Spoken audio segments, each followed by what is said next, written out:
सभी भाई बहनों को मेरा नमस्ते और बच्चों को ढेर सारा प्यार। तो आज मैं ये कहना चाहती हूँ कि हमें भगवान हरि ने, विष्णु भगवान ने हमें जीवन दिया है, एक अच्छा जीवन जीने के लिए दिया है। हम बहुत अच्छे से स्वस्थ हैं, शरीर हमारा ठीक है, तो हम इस शरीर का जितना ज़्यादा से ज़्यादा उपयोग कर सकते हैं वो करें। जितने लोगों की हमसे भलाई हो सकती है उतने लोगों की हम भलाई करें। हम इसी उसमें बहते रहेंगे कि हमारे साथ अपनों ने कष्ट दिया, अपनों ने परेशान किया, हम उस दुख में बैठे रहेंगे, हम उस दुख को लेकर चलते रहेंगे, तो उससे जीवन में कुछ नहीं मिलने वाला है। हमने जो करना था वो कर दिया, जो हमारा फ़र्ज़ था वो कर दिया। अपने अगर मुंह मोड़ते हैं तो मोड़ने दो, ईश्वर तो आपके साथ है। तो ईश्वर कहता है कि जब तुम्हें सब लोग छोड़ दें, जब संसार के सारे लोग आपके साथ धोखा करने लगें, तब मैं तुम्हारे साथ खड़ा हुआ हूँ। और उससे बड़ी और क्या चीज़ हो सकती है हमारे साथ, जो ईश्वर स्वयं हमारे साथ खड़ा है। तो हम फिर जो लोग हैं उनकी चिंता क्यों करें? क्यों हम इस अंधकार में जी रहे हैं कि हमारा कोई भी इंसान हमारा साथ दे? साथ तो ये सांस भी नहीं देती है। ये सांस आज चल रही है, एक क्षण में बंद हो गई तो कुछ भी नहीं है। आप ढेर हैं, यही ज़मीन पे पड़ जाएंगे, कोई आपको देखने वाला नहीं है।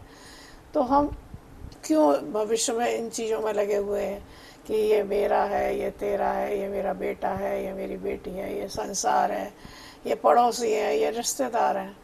इन सब चीज़ों में क्यों पड़ना है? जब हमारा शरीर स्वस्थ है तो हम इन चीज़ों से हट के भगवान में विलीन हुए, भगवान का ध्यान करें, सुबह शाम भगवान को धन्यवाद दें कि उसने हमें एक अच्छा स्वस्थ शरीर दिया है। उससे जितने हमसे लोगों का भला किया जा सकता है वो हम भला करें। अच्छे विचार मन में आए, अच्छा सोचें। अगर हम ये सोचते हैं कि अरे हमारे साथ ऐसा हो रहा है, ये हमारे बुरे कर्मों का फल है, तो ऐसा नहीं है। आप आज के टाइम में देखोगे तो जो जितना बेईमान है, आप देखो जितना जो सुबह से शाम तक बेईमानी करता है वो संसार में बहुत ज़्यादा फलता है और लास्ट समय तक भी वो सुखी होकर यहाँ से जाता है। और जो संसार में हर चीज़ को बहुत सोच के चलता है कि भाई मुझे एक मर्यादा में काम करना है, मुझे किसी का बुरा नहीं करना है, तो भाई वो उतना ही ज़्यादा दुखी है। क्योंकि ये कलयुग है। इस कलयुग में आदमी जितना सोचेगा भलाई करने के लिए उतना ही वो ज़्यादा दुखी रहेगा। इसलिए इस संसार में वही लोग ज़्यादा प्रसन्न हैं, ज़्यादा खुश हैं जो बेईमान कर रहे हैं। अब बेईमानों को बेईमानी करने दो। अब हम कहते हैं कि ये सब हमारे कर्मों के अनुसार से, क्या कर्म के अनुसार से? राजा राम का जो राज्याभिषेक होना था तो क्या उनके कर्म बुरे थे इसलिए वो वनवास में गए थे? नहीं, वो इसलिए वनवास में नहीं गए थे, वो एक सहयोग था जो माता केकई द्वारा करा गया था। ना वो मंत्रा उनको बहकाती, ना वो ऐसा काम करती, तो वो एक सहयोग बना था। और उन्होंने एक संदेश दिया था हमें कि जो भी मनुष्य की योनि में आया है उसको दुख भोगना ही भोगना है। आप देखिए जितने भी बड़े बड़े महापुरुष हुए हैं, क्या वो सुखी रहे? संसार में कभी सुखी नहीं रहे। जितने भी लोगों ने पैसा कमाया है, धन दौलत कमाई है, कभी वो भी ऐसी स्थिति से गुजरे हैं जहाँ 2 वक्त की रोटी उन्हें नसीब नहीं हुई है। तो ये संसार है, संसार का नाम है दुख और सुख, ये ज़िंदगी में लगा ही रहेगा।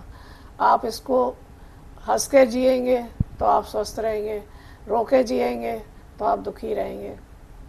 आप सोचते हैं कि आज मेरे पास में धन नहीं है मैं इसलिए दुखी हूँ। आप ये सोचिए जो 4-4, 5-5 लाख रुपए महीना कमा रहे हैं वो भी दुखी हैं।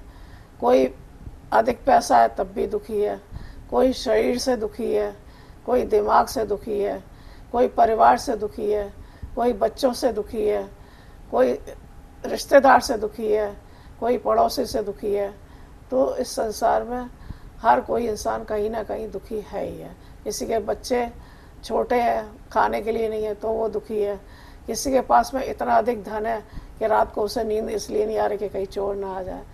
तो ये एक माया है। इस माया में भगवान कहता है कि तुम फंसे रहो, इस माया में ही फंसे रहो। इस माया से जो इंसान बाहर निकल गया वो ही भगवान को प्रसन्न कर लेगा। तो ये सावन का महीना है, इस सावन के महीने में स्वयं महादेव पार्वती के साथ इस धरती पर भ्रमण करने के लिए आते हैं। तो वो यही संदेश देते हैं कि इस इंसान को मैंने जन्म दिया है, यहाँ पर इस धरती में आया, कुछ समय बाद वो मुझ में ही विलीन होएगा। तो जब मेरे में ही विलीन होना है तो फिर मेरे को अभी से अपना लो और मेरा ही ध्यान करो। फिर जो भी तुम्हारी परेशानी है या तुम्हारे जो भी दुख हैं वो सब मेरे दुख हैं। फिर देखो कैसे आपके दुख चुटकियों में ख़त्म हो जाते हैं। आपको पता ही नहीं चलेगा कि आपके कब दुख गायब हो गए। आप कह दो भगवान से कि भगवान अगर तू एक रोटी दे रहा है वो भी तेरे सारे ही खा रहा है, 2 रोटी दे रहा है वो भी तेरे सारे खा रहा है, ज़िंदगी का सुख है वो तेरे सारे भोग रहे हैं, तो वो फिर अपने आप आपको सारे रास्ते दिखा देगा। अगर हम इसी मायामों में पड़े रहेंगे कि नहीं सब कुछ हम स्वयं कर सकते हैं, तो स्वयं तो इंसान कुछ नहीं कर सकता। कभी कभी आप देखिए कि आपके आगे थाली आ गई खाने की और आपने उसका टुकड़ा रोटी का तोड़ा और मुंह में खाने ही वाले हैं, तभी आपके साथ कोई ऐसी घटना हुई कि आप उस खाने को नहीं खा पाए। मेरा कहने का मतलब ये कि कण कण में भगवान है। आप अगर एक छोटा सा टुकड़ा भी खा रहे हैं तो उसको धन्यवाद दीजिए, उसकी बदौलत ही आप खा रहे हैं, अपने आप से आप कुछ नहीं कर सकते। अब हम ये क्या भगवान स्वयं हमारे अंदर ही है, हमको कहीं उसे ढूंढने नहीं जाना है, कहीं वो है नहीं, वो हमारे आत्मा के अंदर ही है। हम उस आत्मा को भगवान ही मान के चलो, धन्यवाद दे के चलो कि भाई आप मेरे अंदर हो, तो मुझसे कोई ऐसा काम ना हो, ऐसा अनर्थ ना हो, किसी के लिए कोई अशब्द ना निकले। आप खामोश होकर ज़िंदगी जियो, फिर देखो ज़िंदगी जीने का मज़ा ही क्या है। ईश्वर तुम्हें सब कुछ देगा। मेहनत तो देखो ज़िंदगी में आखिरी टाइम तक आपको करनी ही करनी है। संसार में अगर आए हो तो मेहनत तो आपको करनी है, और मेहनत के बिना आपको कोई फल मिलेगा नहीं। आप मेहनत करोगे तो ज़रूर फल मिलेगा, और आपको 2 रोटी भी सुकून की मिलेगी। इसलिए इस संसार में कोई परिवार नहीं है आपका, कोई बच्चे नहीं है आपके, कोई कुछ नहीं है। सब कुछ जो भी कुछ है वो परमात्मा है। जो भी आपको ध्यान करना है वो परमात्मा का ही करिए। ये तो थोड़ी देर का मोह है कि मेरा बेटा है, मेरी बेटी है, मेरे पोते हैं, मेरी पोती है, मेरा बहू है, मेरा संसार है, मेरी जेठानी है, मेरी दौरानी है। ये सब एक सपना है, एक धैर्य है अपने दिल में, आप अपने आप को दे रहे हो। आपका दम निकलते ही कोई आपका नहीं है। संसार फिर भी वैसे ही चलेगा, आप हैं तब भी संसार चल रहा है, आप नहीं है तब भी संसार चल रहा है। तो इसलिए क्यों ना हम इन सबसे अलग हटके अपनी ज़िंदगी सुकून की जिए, खुश रहें, जितना हो सकता है खुश रहें, खुशियाँ बाँटें, बच्चों को इकट्ठा करें, उनके साथ में एंजॉय करें, उनको अच्छी अच्छी कहानियाँ सुनाएं, उनके साथ में बैठें, अपना बचपना जिएं और भगवान में ध्यान करें। भगवान को सुबह शाम धन्यवाद दें। जितनी बुजुर्ग लोगों की, गरीब लोगों की सेवा हो सकती है वो करें। यही हमारे जीवन का सार्थ है और यही हमारे साथ जाएगा, और यही सत्य है। जो भी कुछ है यही सत्य है।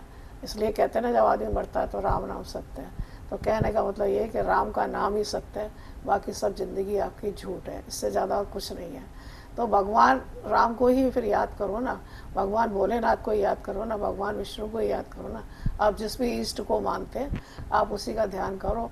जो कुछ है सब कुछ उसका दिया है, सुख भी उसका दिया है और दुख भी उसका ही दिया है। ये जीवन भी उसका दिया है, ये मरण भी उसी का है। तो फिर हमें क्यों चिंता है और क्यों हम इतने उसमें परेशानी में जी रहे हैं। खुश होकर जिए और खुश होकर आनंद लीजिए। तो मैं एक छोटी सा मेरा विचार था ज़िंदगी में खुशियाँ ढूंढने के लिए कि आप खुशियाँ इधर उधर ढूंढते हैं, अपने आप में ढूंढिए तो सब खुश रहेंगे, आपका जीवन सार्थक रहेगा, आप स्वस्थ हैं, सबसे बड़ी आपकी दौलत वही है। तो अगर मेरा आपको ये विचार अच्छा लगा हो तो मुझे कमेंट में ज़रूर बताएं, और मेरे चैनल को लाइक, सब्सक्राइब और शेयर कीजिए। धन्यवाद।